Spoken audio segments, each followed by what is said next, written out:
Have you ever been reading through the scriptures and reading through a part of the scriptures, and you're reading the words and you're understanding the meaning, and you're catching the flow of thought, but you just have a sense that there is a lot that has happened in the background in order to bring the text that you are reading through at the moment to pass, to bring it to life, so to speak.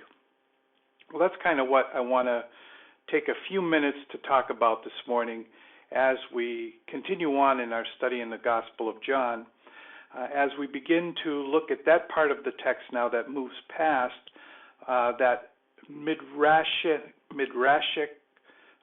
introductory summary, now to moving on into the detail of what was summarized in the first few verses of chapter 1, as we begin to look at John the Baptist.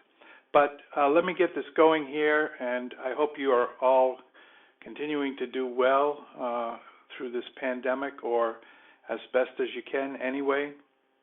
And thankfully that we have God's Word, and we have each other, and we have prayer to be able to come before the throne of grace boldly. So let's get this started today, and let me introduce this look into the background here that leads to the arrival of John the Baptist and ultimately the revelation of the Messiah. So here we go. So I want to start here with something that is pretty universal, that all parents have a driving desire and passion as it pertains to their children, that their children would grow healthy, would become well educated, would be successful in the world, not just successful from the perspective of materialism, but successful in all of their relationships, in all of their dealings with the world. And then that leads to the desire that generally parents want their children to grow morally sound. And Christian parents are no different than that, other than that worldview towards their children is calibrated through the Holy Scriptures. And so Christian parents, in addition to their children, all want and pray and work hard that their children would become believers, that they would grow strong in witness and in testimony, and accomplish great things for the kingdom of God. And so this is the end that all parents and additionally Christian parents want for their children. And so as we foray into this background look, I want to just talk about something here and that has always been attached to those who hold to the sovereignty of God in all areas of life, most especially in the area of salvation. And I'm doing this because I want to connect this chain of cause and effect with what we're going to be looking at here as we introduce John the Baptist. So let me start by dispelling some fraudulent charges, the ones that you most often hear concerning the sovereignty of God and redemption. I could probably safely say that I've heard this statement 1,000 times, that if God ordains who will be saved, what's the point of missions? And the other one is, if you can't lose your salvation, then basically you can do whatever you want. Well, the answer to that is pretty simple, that God not only ordains the ends, but he ordains the means as well. And so I want to focus in on this last phrase here, that God not only ordains the ends, but the means as well. I want to take this last phrase and see it in living color as we apply it to the revelation of the Word becoming flesh. Remember, I said at the beginning that we read it and we see what the text is saying, but there's a lot of background information, a lot of things that happened prior to that in just the right way in order to bring that moment into incarnation, so to speak. So that's what I'm driving at today, and let's launch into it and take a look at it. So when we look at the gospel, and when we look at any of the four gospels, there is a tendency to focus on those parts here, particularly of John's gospel, that pertain to the words and works of Christ. But in doing so, we often move past the very important and instructive narrative in the beginning of John's gospel. The Gospel of John, we've spent several sessions now looking at the midrashic summary at the beginning, the Word, the Logos, the Memra of the Lord became flesh, and now it moves directly into the testimony of John the Baptist. But we see here that God ordains not only the end, but the means of accomplishing those ends, or there is a cause and effect relationship. Now, the next slide that I bring up, some may find a little confusing, but you hang in there, and the slide after that will pull it all together in a cohesive and easily understandable way. So we see within the scriptures, but specifically here, we see within the Gospel of John what I've called the chain of causation. And so the pinnacle or the end point here is the revelation of the Messiah, the revelation of the good news. So that's kind of like at the apex of this pyramid, but there were things that needed to happen in sequence as that pyramid, as those stairs ascend to that platform at the top where we have the revelation of the Messiah and the good news. So I call that upper platform level A. That's the pinnacle. That's the top. That's the platform. But that is the effect of something that happened before that, and I call that level B. So level B, and here's where it gets confusing, is the cause of level A, but it's the effect of level C. So the revelation of the Messiah and the good news came as an effect of making straight the way of the Lord. And making straight the way of the Lord is what caused, or God used to bring about the revelation of the Messiah and the gospel, but it was also the effect of something else. And so the making straight the way of the Lord was the effect of the coming of John the Baptist. And so John the Baptist is the cause of making straight the way of the Lord. Making straight the way of the Lord is the cause that leads to the revelation of the Messiah and the good news. And so, but John, who he became as a man, the effect of who he became also had a cause, and I call that level D, cause of C, effect of E, the raising and upbringing of John by Zechariah and Elizabeth. The priorities of their lives and how they lived them out before their son had a direct impact. It was the cause of who John the Baptist became as an effect. And then finally, the raising and upbringing of John by Zechariah and Elizabeth is not only a cause of who John the Baptist would become, but it is an effect of something else that occurred prior to that. And so we see that down here finally expressed in level E in Ephesians chapter 1, verse 11. Furthermore, because we are united with Christ, we have received an inheritance from God, for he chose us in advance, and he makes everything work out according to his plan.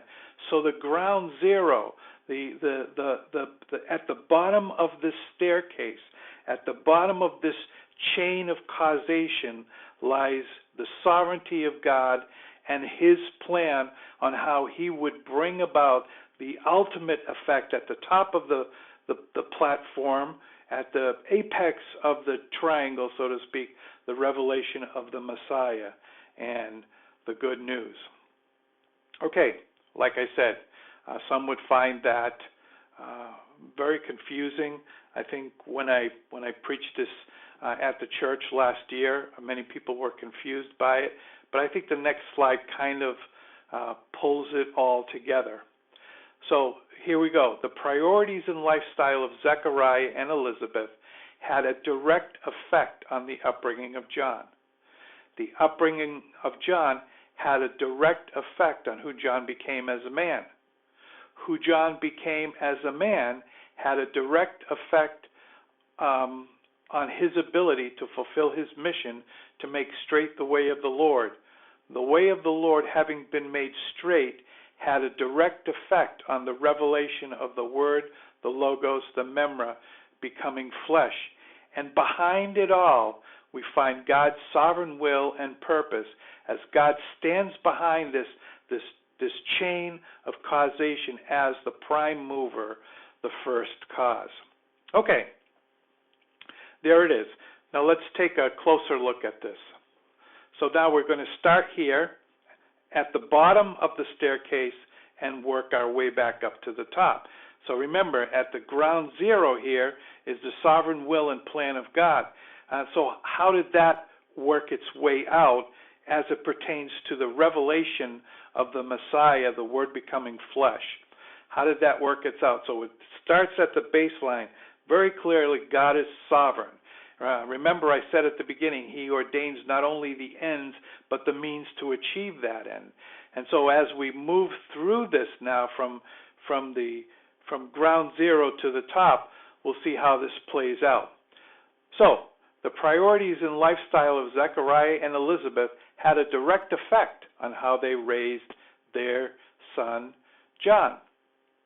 We read in Luke chapter 1, verses 5 and 6, "There was in the days of Herod, the king of Judea, a certain priest named Zacharias of the division of Abijah.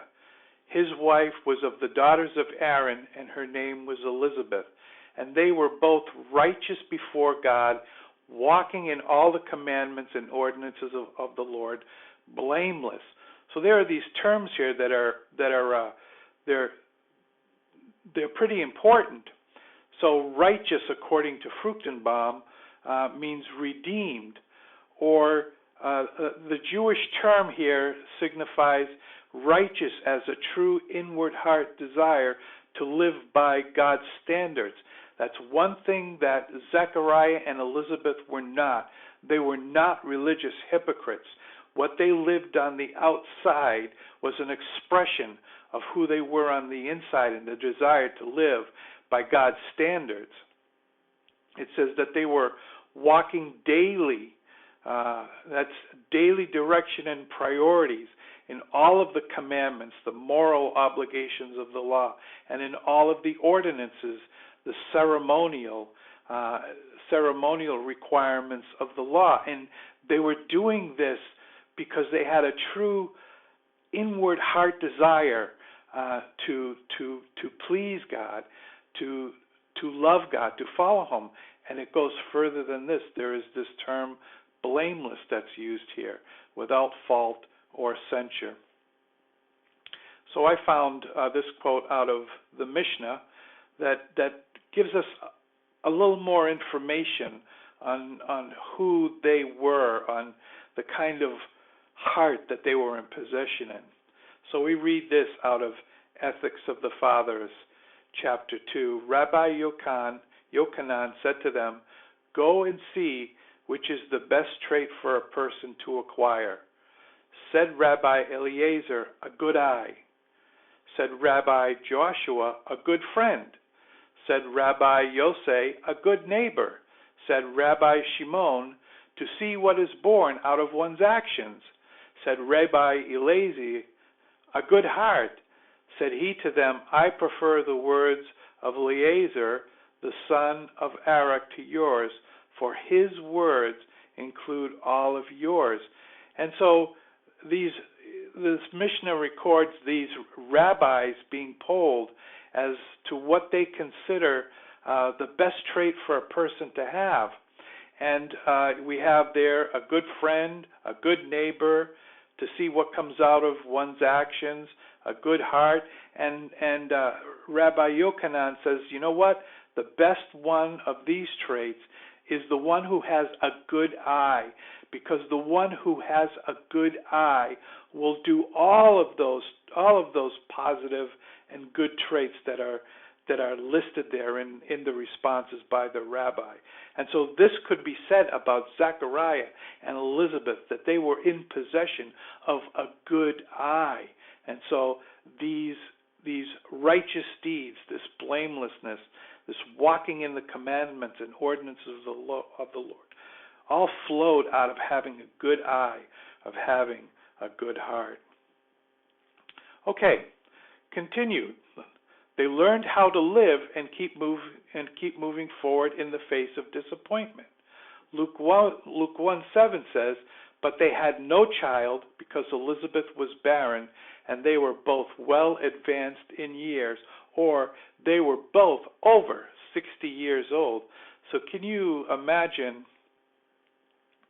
your whole life wanting to have a child and trying desperately, and it just never happens, and at a certain point you start thinking, has God abandoned me, or what's the point of any of this? But this didn't happen with Zacharias and Elizabeth. And this is out of the pulpit commentary, that this was a devastating thing in the culture.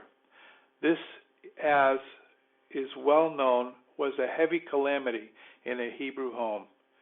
In the childless house, there was no hope of the long-looked-for Messiah being born in it. See, this was the hope. This was the hope of the Hebrew home, that they would be the family, that they would be the home that the Messiah would be born into. It was not unfrequently looked on as a mark of divine displeasure, possibly as punishment of some grave sin. So in spite of that, they kept doing the right things. They maintained that good eye that they had. They both continued to serve and obey God's will for their lives. Luke 1:13 said, "But the angel said to him, 'Do not be afraid, Zacharias, for your prayer is heard, and your wife Elizabeth will bear you a son, and you shall call his name John.'"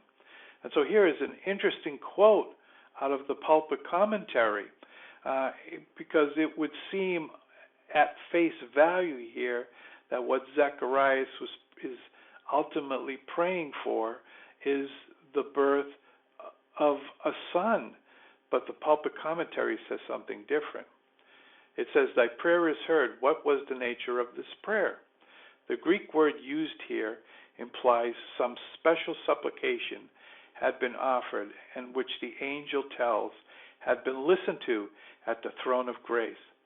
The righteous old man, over 60 years old, well, I guess that puts me in that category, had not, as some have thought, been praying for a son. Let me read that again. The righteous old man had not, as some have thought, been praying for a son. He had long resigned himself in this private sorrow to the will of his God, but we may well suppose that on that solemn occasion he prayed the unselfish patriotic prayer that the long-looked-for Messiah would hasten his coming. His name John, it's a shortened form of Yochanan, or it means the grace of Jehovah. Under various diminutives such as Jonah, it was a favorite name. So the prayer there, according to the pulpit commentary, was that John, the ultimate driving prayer of John, was that the coming of the Messiah would come. Now, you kind of have to think about this a little bit from John's perspective, beyond the issue that he's in his 60s and he has no son. But as he ministered as a priest in the temple and saw all of the corruption around him, and how, as Jesus would put it, they turned his father's house into a house of merchandise and a den of thieves, and to look at and to consider the foreign occupation by the Roman armies of the land of Israel, how it would drive his overwhelming prayer to be that the coming of the Messiah would happen soon, and the Messiah would heal, would take care of all of these things. Which brings me to another quote out of the Mishnah that gives us some more information on the cultural and Jewish context of what prayer is. You know, we think of prayer as asking God for this and requesting that, and all of these things. But there is a sense of prayer that the Mishnah tells us about here that we can clearly see was the type of prayer that was expressed by Zacharias here, and one can assume by extension his wife Elizabeth too. It says here in the Mishnah, "It is good for me to draw near to God," wrote David. To what was David referring? How can man be near to God? The answer is found in the words of the Midrash, which explain why the matriarchs were barren. They were barren, says the Midrash, because God was eager for their tefillah. And when they would want a son, they would pray to him. Tefillah, if so, is the means through which man draws near to God. Tefillah is the experience of the Jew who approaches and stands before the Almighty. We can easily understand why there is a commandment incumbent upon every Jew to worship God with all his heart and all his soul. So this Hebrew word here for prayer called tefillah, and it includes asking God for forgiveness. It includes asking God for wisdom and asking God for the provisions of life. But it runs much deeper than that. And the way that I've heard it explained was that you take two different types of clay, the properties are different, and you bring them together in such a way so as to fuse them into one.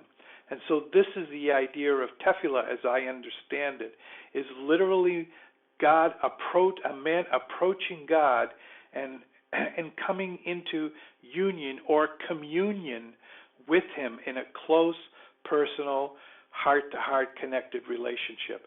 This is the idea behind the Hebrew word for prayer here, tefillah. And it is clear by the text, it is clear because they had a good eye, they had good hearts, that they were close to God and daily engaging in this tefillah prayer. Okay. So Zechariah and Elizabeth, that's who they were. And that had a direct effect on how they raised their son. So we read in Luke chapter 1, verses 13 and 15, "But the angel said to him, 'Do not be afraid, Zacharias, for your prayer is heard, and your wife Elizabeth will bear you a son. And you shall call his name John, and you will have joy and gladness, and many will rejoice at his birth, for he will be great in the sight of the Lord, and shall drink neither wine nor strong drink. He will also be filled with the Holy Spirit, even from his mother's womb.'" So John was raised as a Nazirite. Dr. Fruchtenbaum says this about the Nazirite vow. The Nazirite vow described in Numbers chapter 6, verses 2 to 8, was taken voluntarily, and both men and women were allowed to take this vow for an optional duration of time. There were specific restrictions placed upon the person taking the vow. They were to separate themselves unto Jehovah and abstain from wine and strong drink. In fact, they were not to partake of anything of the grape, whether solid or liquid, no razor was to come upon their heads. Therefore, their hair was allowed to grow until the specific time their vow had been fulfilled. Furthermore, the person who made the vow could not come near a corpse, because this would render him ceremoniously unclean. According to Dr. Fruchtenbaum, biblical histories show only 3 men appointed to be Nazarites from birth: Samson, Samuel, and John. So they raised their son as a Nazarite, and they also protected him and shielded him from the evil cultural influences. We read in Luke chapter 1, verse 80, "So the child grew and became strong in spirit and was in the deserts till the day of his manifestation to Israel." Okay, so now pulling this all together here, the gospel came as an effect of a long chain of cause and effect.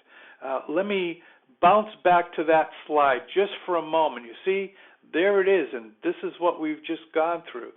So God was the one who was gracious to Zacharias and Elizabeth and gave them a good eye, and that good eye led to their heart desire to connect with God beyond just external observances, but to be in communion with God, and who they were as people had an effect on their raising and upbringing of John, and who John became as a man, and who John became as a man had a direct effect on making straight the way of the Lord, and making straight the way of the Lord had a direct effect on the revelation of the Messiah and the good news. And so the priorities and lifestyle of Zechariah and Elizabeth had a direct impact on his upbringing and helped calibrate the man he would become and the mission entrusted to him. And so now we're going to go back to the first 2 points. Remember where this all began? What we want for our children as Christian parents, so to speak, the end. We need to remember here, as we raise our children, that God ordains not only the end, but the means as well. And so the question is, are we living our lives in such a way so as to do our best to bring about the desired effect? We see that in living color. And remember what I said, it sort of lies beneath the surface of the text in the Gospel of John, chapter 1, as we move into the ministry of John the Baptist here. John is a mature man, and he's engaging in his ministry, but there's all that background, that chain of causation. So are we doing our best in our lives that we're plugged into? We have our own chain of cause and effect. Where do we want our children to end up? Well, what are the steps taking place beyond that? So are we living our lives in such a way so as to do our best to bring about the desired effect, just like Zacharias and Elizabeth? In spite of overwhelming disappointment, they continued to do, to serve, and to think, and to love God. Why? Because they had a good eye. And why did they have a good eye? Because God in His grace gave them a good eye. So are we doing our best to bring about the desired effect in the lives of our children? Number 2, it's important to remember that the cause and effect relationship is also operative on the negative side as well.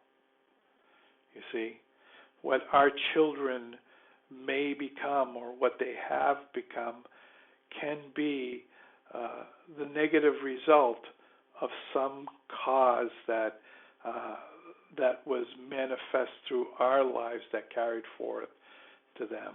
So it's important to remember that the cause and effect relationship is operative on the negative side as well. So the Gospel of John, the revelation of the Messiah, is part of a cause and effect sequence that stretches back into the divine counsels of God. And as we move now forward in the Gospel of John chapter 1, now we have all of this colorful background information that really helps us to understand what's coming next in the narrative. Well, have a nice day, and God bless.